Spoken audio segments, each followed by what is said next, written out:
आणि यानंतर बातमी आहे नांदेडमधून। नांदेड जिल्ह्यात गेल्या महिन्यापासून जोरदार पाऊस कोसळतोय।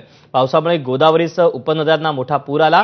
आसना नदीला पूर आल्यानं गाडेगाव इथल्या पुलावरून पुराचं पाणी वाहतंय। त्यामुळे नांदेड ते मुदखेड हा राज्य महामार्ग बंद करण्यात आलाय, तर शेतात पाणी शिरल्यानं अनेक शेतकऱ्यांचं नुकसान झालंय।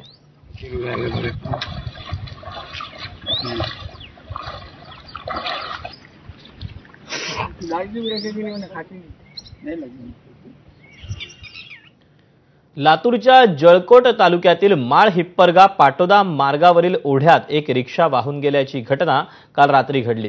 रिक्षा चालकासह तिघांनी पोहत आपला जीव वाचवला, मात्र इतर दोघे बेपत्ता झाल्याची माहिती आहे।